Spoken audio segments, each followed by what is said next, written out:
Mary Keough, ladies and gentlemen, Director of Marketing at CoLab.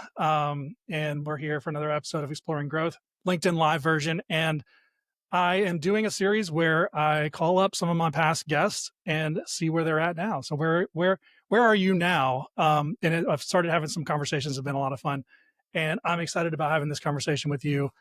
Super informal, but I've been watching you on LinkedIn, seeing all your content, and man, you have been pumping it out like for years. Because I think Yeah. you came on my podcast like almost 2 years ago, probably. I'm bad with timelines, but it's been a long time, and you're at almost 30,000 followers. Yeah. Congrats! It's Thank awesome. you. Yeah, thanks. I really appreciate it. It's kind of surprising sometimes when I like think about where I came from and Yeah. I hope I still continue to like keep it real for folks, which is literally my only goal. Well, you are definitely doing that. And it looks like we are live, so good. Awesome. Um, you are definitely keeping it real, and I like all your content. It's actually very practical and very and real for marketers. And now you're in the industrial marketing niche specifically, right? Yeah, so technically CoLab, the company I work for now, is a software company, but our ICP is still like mechanical engineering, so very much in that like industrial manufacturing sector. Yeah. So yeah, I've pretty much been there my whole career and I've found a lot of success with it and find that the issues I ran into both early and later in like the past 10 years that I've been in like industrial marketing Mhm. um tend to like really resonate with folks. So Yeah. it is really funny where like I'm sure you've experienced this too. Your personal experiences are actually very shared experiences. Yep. And I love that LinkedIn has kind of like opened up that conversation. Yes. And I think that they were kind of forced to do that. LinkedIn is a weird place, you know. It's a very weird. It has stayed weird. It's like you have a lot of creative people who are trying to be creative, but they all work for Microsoft. And they're like, I got to check in with my badge every day and try to be creative at my job. That's what LinkedIn feels to me. Feels like to Yes, me. I mean, we should not forget that. I think I'm so glad you brought up that Microsoft owns LinkedIn, and we shouldn't Yeah. forget that because I'm sure also a lot of industrial marketing folks can relate with this. But like we Yeah. were in an Office 365 company and we're forced to use, oh my gosh, what is the name of their CRM? Oh, well, I know they have Teams as their meeting. Teams, yep, just garbage. Yeah, Whatever their everything. CRM was, I had to use their CRM. So Yeah. like it does actually not surprise me how bad the user experience is on LinkedIn, No, no, it knowing what I doesn't. had to deal with Yeah. using Microsoft CRM. For sure. Like that's literally how I think of LinkedIn when I'm interacting with it and I say, "Oh, this could be so much better." Oh, of course, it's Microsoft. Um, like I get it sort of like from a business standpoint. Obviously, if I was part of the board of directors, I'd be like, how else can I line my pockets kind of thing, like but from a user standpoint, this could be so much better. And I also understand that if people if they kind of opened it up and said, "Hey, let's let the creatives come in here and take the wheel." Um, it could pretty quickly end up looking like Facebook or Instagram or TikTok because that's kind of how people are creating. But I think that they need to loosen the reins a little bit. Like they added the video for mobile, and I was Yes. excited about that when I saw it. And and so I jumped on and I'm like scrolling. And after about 20 seconds, I was like, oh my gosh, I want to puke. This is like I It's can't horrible. It's just yeah, well, it's like it's I can't terrible. take It's any like, more B2B marketing content. Like, give me oh something else. my gosh. Lee, I have said this so many times. Like, I have a podcast with my really good friends, Aaron and James, and we've been on pause because one of ours is on paternity leave, which is awesome. Congrats, Oh, Aaron. that's cool. Yeah. Um, but I talk about this all the time. Like, the video feed makes me want to throw up because it's like the same 10 people, and I have Yeah. to look at them and their selfie face, like talking about Yeah. B2B marketing. I'm like, this isn't what I want to use my free time for. It's like you had a room full of creatives. You know how you see these viral videos of like community members going to their town hall and like raising a big stink, and they it goes viral because they said all these words and they called all these people out. I feel like it's that environment, and you have all the creatives come to the town hall and they have their 30 seconds to speak, and they're like, "We really should have video mobile," and the people sitting up there like, we can handle that. We got that for you. And it's like just a bunch of accountants that have tried to create video mobile, and it's so Yes. horrible. It's so bad. I'm so glad you brought that up.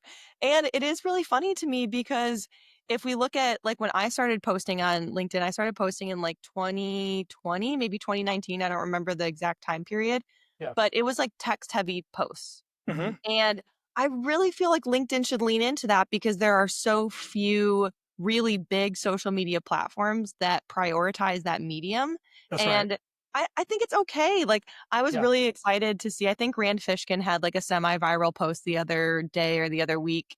And I was like so happy because it was a text only post, no Yeah. video. It was just him like ranting about, marketing goals or whatever. Yeah. And I was like, thank you, LinkedIn. Like, you still are keeping like some semblance of why you are a special Yeah, platform. some value there. Yeah, well, Yes. you've created a ton of content, and I've really been impressed, honestly, with the amount, like the volume of content you've created over the last 2 years, because it really does take persistence and commitment to whatever your end goal is, I wanna know, to do this day in, day out, right?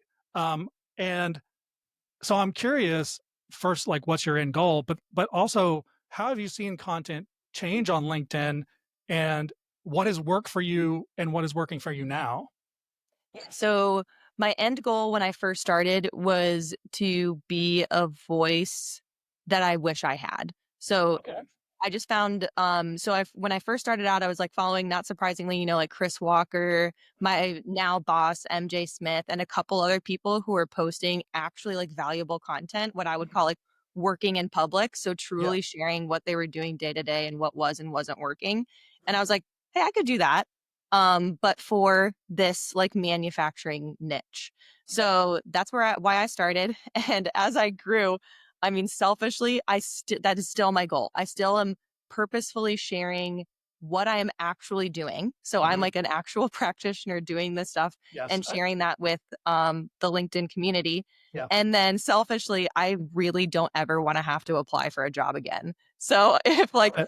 if I apply for a job and they ask me for my resume, I mean, I'm sure they have to like check some HR boxes or whatever, Sure. but it would like instantly turn me off if they didn't know me, if that makes Right. sense. Yeah. So, like, Mhm. if I'm applying for a job or if I'm being recruited or whatever, I would expect my LinkedIn presence to be a huge part of that. I agree 1,000%, but it's really interesting to hear you say it that way, because how I've thought about this so far has been telling people to do this, because people, almost like companies, um, you can do this because you're adding this value to your CV essentially. Um, as you go to look for more opportunities, opportunities will then find you. But the way you're saying it is, I don't really want to work with a company that's not looking at me that way. And I think that's hugely powerful. And it demonstrates a practical shift in the market of what content's doing for people individually, professionals, and for personal brands on the consumer side, but also for media brands. Like, so my agency, Signal Media, we do a lot of podcast work, content work, video. And so we truly believe in this idea of like this content layer being the kind of connective tissue to all the other things that you're doing and creating. So you may be running ads, you may have assets that live on your site. You have a sales material. You have all these things you're doing, B2B or B2C. But then all that connective tissue is what drives depth to the brand, the media brand of the company or the person themselves. So I think you've said it very well. Yeah, that's exactly it. Like content, I mean, if you read probably, 10, let's say 10 to 20 of my posts, they're not very long. Mhm. You could probably do that in less than an hour. I feel like you would know a lot about my perspective on marketing and what I'm really good at. And that's exactly what companies should be doing. You should be able to read Yes. 10 to 20 pieces of content and have a very good idea of Yes. who this company is, the problems they solve, and who they solve it for.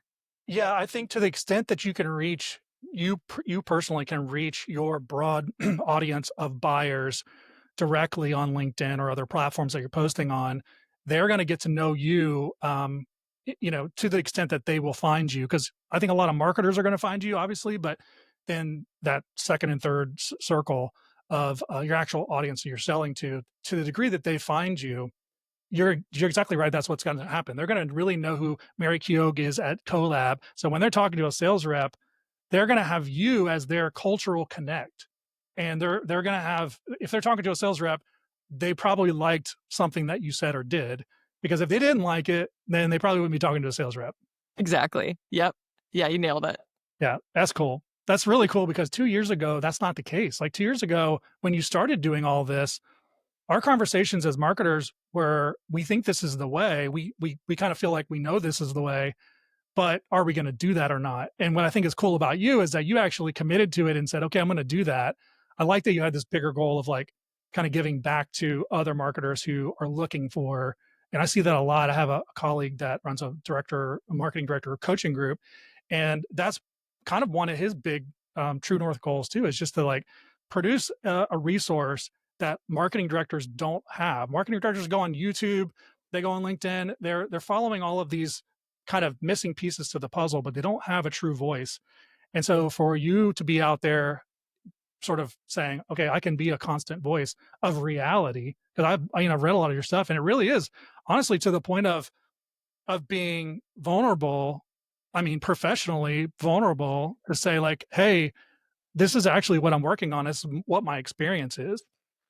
Oh yeah, like, and there's like times, I mean, I could name the exact topics where people are like, "This girl's an idiot. Like, she does not know marketing." And I'm like, Yeah. "Oh, well, you know." So You're like, well, that's you do have to have some thick skin, sure, if you're posting on yeah. LinkedIn.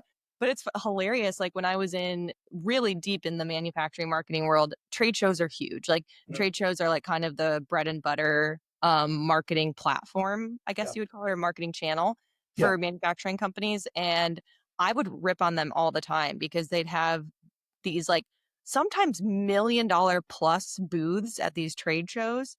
And the website budget is like $10,000 and you're going to get scrutinized for Yeah. every single dollar of spend in digital. So like Yeah. I would just rip on that all the time, and not surprisingly people had a lot of feelings for that. And most recently I was talking about we don't do any retargeting right now in our paid platforms, Mhm. and it, hilarious. Like please go back and read it because I had a very good laugh about Yeah. some of the comments in there. Yeah. So, yeah, it's just it's very interesting. So, like you said, I'm vulnerable on purpose because Yeah. I want people to know like exactly what is and isn't working. And I want them to have different perspectives. Like that's the other thing. Like we're talking about the some of the negatives on LinkedIn, and I feel like you're seeing and hearing perspectives that are very, very similar, but from a lot of people. And I'd really like to be just like a voice in the dark saying like, "It doesn't have to be this way." Yes. Oh my gosh, it's so true. So when I agree with you 100% because I saw a lot of your post on ripping events, which I'm totally behind because it's really more of like, what if you guys are all about events? Let's just open the door to that and examine it and let's analyze. Is it working? Like, can you measure it? What true benefit is coming from this? And then we'll have a intellectual conversation here to say maybe who's right or wrong or what needs to change. Maybe it's both and. As you started to do that, did you feel like that was like, I think there's lots of ways to take it when you post on LinkedIn, especially when you're kind of building a public. You can tell you hard opinions on certain things. You can say, here, life lessons, and then everything kind of in between. Um, did you know that that was like a good place for you to kind of hang your hat for a little while, or was it just like you're just doing it? Yeah, so when I first started, I was literally just doing it. Like, here's Okay. exactly what I'm working on. Here's what's working. Got some really great feedback from people, just like, oh, awesome. Or like, I'm doing it this way too, but I just started doing this and I could like Mm, kind of improve because I was still pretty like low on the marketing totem pole at that time. So this was like 8 or 9 years ago, maybe less than that. I don't even remember anymore. mhm. So I was getting just a lot of really great feedback. And then as that was working or not working, I would come back and repost and repost. So I feel like at a certain time, it was just like, how can I improve what I'm doing and help others improve who are in similar situations? And now it's a lot of like, here's what I did and have done. And I know what you are probably experiencing. And this is how you can, you are probably feeling and thinking all of these things. And you Yes. probably feel crazy, or Yeah. you feel like your perspective isn't being heard or understood, and I want to help you by giving you like words to put in your own mouth, and someone who's saying like, you're not crazy. Like, this Mhm. is actually kind of ridiculous what you're probably feeling and experiencing right now. Yeah, I think that's the most important part. I'm glad that you're really addressing that because what you're feeling and thinking is the reality of your role. And if you have someone that's talking about what you're feeling and thinking, that's really what's going on in their role. You don't need another 5 steps to this or, whatever blog post. That's not going to help me. I want to know that someone else is like struggling and in the weeds and like doesn't understand really exactly how you connect X to Z and a Facebook ads like, that's what I wanna know because when as a marketer myself, like, I look around LinkedIn and it's kinda like a free for all, really. Like, you have everybody with all their own opinions giving their opinions as fact. And so now if I'm a new marketer, like the person you're talking to, someone who's finding their way, who do I believe, right? Like, do I start following this person Totally. because they said it Yeah. the best or the loudest? Or, like, where does this how does this all come together for me? So I think it's good that you're really focused in on the feeling part of it, the actual doing, the the visceral kind of like work of the role versus it being, okay, well let's dive in tactically. Um, I think there's merit for tactical and there's merit for all of that, but I think that's what people really want to hear.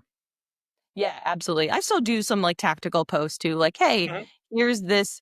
If you're struggling with communicating your product's value, here's like a framework that I use. Like, Yeah, that's like pretty tactical. yeah. But yeah, I try to keep it for the most part like, here's something I'm experiencing that's either really, really great or really, really sucks. And if it can help somebody else like feel like someone else is going through the same things, that's why I do it. Okay. So let's talk specifically about your follower count growth over the last 2 years. Where were you 2 years ago when we first met? Let's see. I was probably in like the mid 10 to 20 range. Really? Probably, I think. Maybe I didn't look that close. I thought you were like more like 2 or 3,000. I think You were higher. maybe. Yeah. Okay. Yeah, it But could still, be. I okay. think it was So like either way, you've yeah. gone from let's say 15,000 to 30,000. Has that been a guiding light for you? Like you're looking at that follower count to grow, and if so, why? But did you do anything specifically to grow your follower account, or did you say, "I'm just gonna post and my follower count grows, that grows?" The latter. I was just Oh, like, that's "Cool." awesome. Like, I was just like That's I even mean, better. yeah, I saw something really funny on LinkedIn the other day too, which is like, are you someone who posts, like schedules out their posts, like puts a lot of thought into it, or are you like a vibe poster? Like you just like log on Yeah. that day and you're like, Yeah. I am Yeah, for sure the yeah. latter. Like, no, no Dude, question. that makes me appreciate your posts so much more because the posts that you give are really long and thoughtful and like, it's not an AI post, right? This is Yeah. you with your thoughts. Um, so that's It cool that you're usually doing this. Yeah, to be fair, so, like, I used to post religiously, like, every single day, if not, like, maybe, like, 3 to 4, 5 times a week. Yeah. Now I'm probably more like once or twice a week, Mhm. and it's usually so now but I try to keep the quality high, so, like, the only reason I wouldn't post is I don't have anything to say. So Yeah. now if you see those posts and you're like, "Holy crap, these are, like, quality posts," it's usually something I've been stewing on for, a few days to a few weeks, and I finally have, like, wrapped my head around it and wrapped my head around how this is, like, applicable in some way to Mhm. my job or whatever, and I'm just, like, sharing it out And just you to have share something it to out. say. Exactly. Yeah. I like that because saying something just for the sake of posting is not good content ultimately. And that's cool that you're kind of the vibe poster and all of that has been organic growth because that shows you that all the people that were originally there still care to some degree, and all the new people that you've built over time really follow you for the real value of what you're trying to communicate. So that's awesome. Yeah, thank you. So I was just clicking on. I'm here looking at your profile. It says join the wait list on your Oh, link. yeah. So I think that was, what's that all about? yeah, that was a, example that I actually just, like, forgot to change. This is, Oh, nice. we were we were, but it's still live if you, for some Yeah, reason, are a I went there. mechanical Yeah. if you're a mechanical engineer watching this and you really want to sign up for our auto review, product, you definitely should. Um, but Really great. I mean, this is actually a really great segue if we want to talk about this, but Yeah. like branding and, making sure your company is like well aligned and talking and Mhm. saying the same things. This was an example that we showed when we created a bunch of assets for our employees for LinkedIn. Like marketing had a really big role to play in that. So we wanted everyone to be cohesive and, like I said, saying the same things. So yeah, that's what my profile is right now. It's just like an example for our employees to use as like a here's some new stuff that you can use on your LinkedIn. I love it. Yeah, such Yeah. a great demonstration. Um, so as an industrial marketer, being in that space, I mean, obviously your skills can transfer to different niches if you had to, but being in this space, do you spend more of your time in the data or on design or brand or I mean, it probably ebbs and flows based on the company's, needs and desires, but where do you spend most of your time? And then where do you enjoy spending your time? Yeah, so the where I spend most of my time is probably in some type of like campaign management. So we run each, I guess you would call it like a project in another role as like a campaign. So Mhm, let's say, really great example, we do a lot of these research reports. So we contract with a third party, they get a bunch of engineers to answer some questions, and then we release a research report. So, hey, here's what engineers are feeling about suppliers. It's like supply chain. Here's what engineers feel about design review. So that'll be a campaign to mhm, repurpose that survey report. So I'll spend a lot of time with my team, like, okay, ideating. First of all, what do we want to create? So, really great. If you want to go to our website, we have a research hub. So, a lot of those are directly pulled from these survey reports that we do. So, we'll write blogs, we'll do a lot of graphics. We are very big on graphics. Our probably like most people, mhm, our audience is very visual. So they like to see things represented creatively in a visual fashion. So, like, we spend a lot of time on infographics and data storytelling with those survey reports. And it's purposeful. And I'm very lucky that I work at a company that believes in that and realizes the value of something like that. So, like visual data storytelling. So we'll create some graphics, we'll create some articles, maybe we'll create a landing page, we might create a LinkedIn campaign just to get people to download the survey report. Just depends on like what the goals are for that quarter or for that year. And then I will help run and execute that campaign. So that's that's where I awesome. enjoy spending the majority of my time, Yeah, um, is in like the nitty gritty of like, why is this message important? How can we represent this message in a way that our audience actually wants to consume it? And mhm, where are we going to put it? So, yeah, not only spending in a what lot of time, format? like, Yeah, yeah, exactly, on the content creation itself, but where are we going to put this where people will actually consume it? mhm. That's Yeah. cool. I like it. How big is your team? So my just me for demand gen and like some repurposing stuff, it's just me and one graphic designer. But Mhm. for the whole marketing team, I think we have 6 or 7 people right now. We just hired a director of content, which is super exciting. That is So exciting, yeah. yeah, like Yeah. smallish, but not. Yeah, no, that's a great size. Yeah. Yeah, yeah, I mean, you can get a lot done with 4 to 6 people. Yeah, I mean, So I've you hire worked at marketing teams of like 1 to 2, which is yeah, a a freaking nightmare. yeah. Actually. That's right. To all those solo marketers out there, we feel your pain. Yes, we do. Uh, so you hired a director of content, which is cool because it obviously seems like you guys are moving more in that direction. What have you guys been doing, and what are your plans for content for CoLab? And how do they align, or is there any overlap into what you're doing for your personal content? Not too much overlap in my personal content, but as then this is like great information for anybody else who is thinking about how to get buy-in to grow the team Yeah. is we're just over capacity, to be honest. So Mhm. like the survey reports are a great example. We call that like a pillar piece of content. It's huge. It takes a long time to create and it will create a lot of assets for us for many, many months. So it's a pillar piece of Yes. content.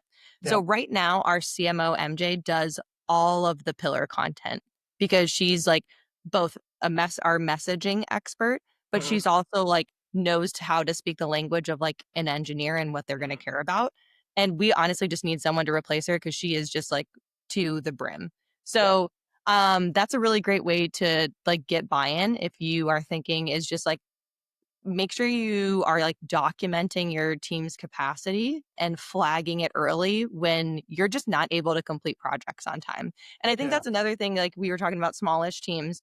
A lot of marketers, I think, are afraid to say no. Like if the CEO like says, "Hey, I think we should do Facebook ads," a lot of marketers are afraid to be like, "No, like what are you talking about? Like we You're can't do right. Facebook." You're right about that. Obviously, I wouldn't say it like that, but Sure. yeah, Facebook ads are. I'm sure they could be valuable. It's going to take me probably, let's say, 2 weeks to assess the validity. Then I got to create some ads, then I got to create the campaigns and blah, blah, blah, set up and run it and etc. So that's going to take XYZ off my plate. I won't be able to do this thing any longer. So like I think a lot of marketers like miss that step too, which is Mhm. marketing is also a lot of like just communicating what you're doing and what your capacity is, knowing when to say no and when to say yes. I've noticed that a lot, because the companies I work with, most of the times I'm interfacing with mostly the CEO, sometimes the COO, but I'm working with their marketing team because the content we're creating is going to be distributed at some point, and so there's got to be strategy around that. What I've noticed is in that role of director, by and large, to your point of communication, there's a lack of confidence is probably the best way to say it in their in themselves, in the role, in the skills, in mostly how to communicate what they're doing and the benefit of what they're doing to the company to leadership. Have you seen that? Yes, absolutely. I think it's like one of if not one of the biggest things for anyone like looking to not be just an individual contributor or, like is ambitious in any way, like wants to get promoted or Yeah. wants a big pay raise, like often that's tied to yeah, sure, your capacity and your ability to get things done, but also to Right. your point, your performance. Like, what are you actually bringing to the business? Yeah. And so, yeah, I think a lot of marketers really suffer in that skill set, which is just like executive communication, I guess I would call it. And like the only feedback I have for you is I've made a ton of mistakes and you just need to like try and see what works and what doesn't. Yeah. Also too, I think it's 2 there's 2 things that I see happening. One is leadership is not spending the time, prioritizing the time to really understand what marketing brings to the table and the function that they hold in the company, the value that they can bring so that they can call on that function in an appropriate way. And the other side of it is the marketers not knowing enough about how the company's run to speak the leadership's language. Yes, yes, yes. Absolutely. I completely agree with that. And I think that's on the marketer. Like Mhm. you need to understand the language of the business. Um, Now I have been at companies where trying to speak the language of the business was a blocker. So like people Mhm. were actually like, I can't tell you that information. Like, and so Sure. in those instances, that's tough because it's like, That's different. what are Yeah. you going to do there? You just got to keep kind of pressing against Yes. that barrier. But in most cases, I've found even if you're like a marketing coordinator, so you're not like director of marketing or VP of marketing, Yeah, yeah. people are willing to bring you on that journey. Like, this Mhm. is how we make money. Okay, so now Yeah. backtrack that. That's right. This is how we get a customer. Now reverse engineer that entire journey and see exactly where those steps are, who's involved in those steps. Like just knowing how a company is run is such valuable It's info, so even if it's valuable. not directly tied to the big M marketing.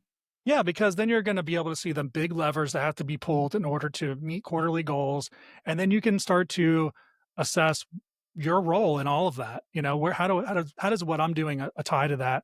And so things will become clear to you as a marketer, and you can push up to leadership because I think, again, I agree with you. It's kind of on the marketer because leadership has bigger fish to fry, essentially. Now, I still do put some weight or responsibility on them, but they're frying bigger fish. So if you took it upon yourself, took ownership over your role and the responsibilities you think you have to discover that, you can push those questions up to leadership and have those start new conversations.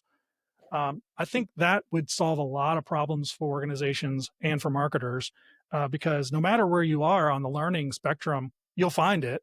You'll find your place once you start asking those questions. But it is a risk. It's a huge risk for Yes. someone who hasn't thought that way to start thinking that way and think, well, if I ask this question, I'm going to get fired or whatever the bad outcome they might have in their mind. Yeah, it's such so funny. Like, I think one of my greatest strengths and greatest weaknesses in a lot of ways is like I will ask those questions because I like don't really care if I like get Yeah, fired. yeah, Like, well, that that's didn't work apparent out. in your content too. It's great. It's such a pure voice. Yeah, because like I don't know. There's it's a lot of going back to like your own personal values, right? I hold Yes, like integrity to be super high and like I'm not gonna work for a company where I can't respect the leadership team or how the business is run, if that makes sense. So that's right. yeah, that's just a me thing. Doesn't have to be a you thing. Yeah. So maybe that's the first question people have to ask ourselves. So what are Yeah. my personal values? Yeah, totally. That's amazing. Okay, well we're at 30-minute mark. This has flown by. When Cool. I knew it would. Such good time talking to you. If kind of like leaving this conversation, what would you want people to know that follow you? I mean, you have a lot of marketers listening in and following your content. What's the thing that you would pass on to them after again, this is where are you now kind of thing. Um, all the growth that you've had personally. I mean, I've watched your little career, you know, and it's cool. It's like Yeah. you intentionally made something out of your career, your professional career. Like, and that's actually a really cool thing to give credit to LinkedIn that we get to watch people do that, over the years, to whatever extent that they're posting, we get to see people, navigate. I think that's really cool. I So, totally what, agree. what would you say? What words of wisdom do you have?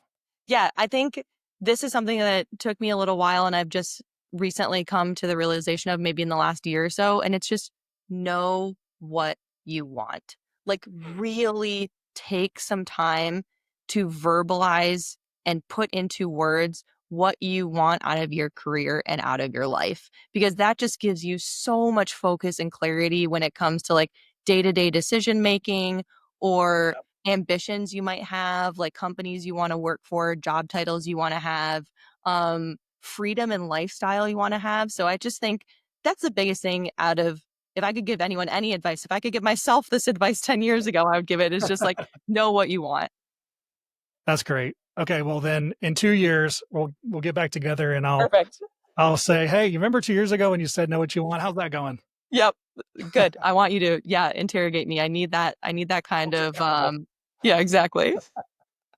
This is fun. Okay, well, obviously we've talked a lot about LinkedIn. So if you want to follow Mary or find Mary, go to LinkedIn and find her there and all her great content. Thanks again. This is a lot of fun. Yeah. Thanks, Lee. Appreciate it.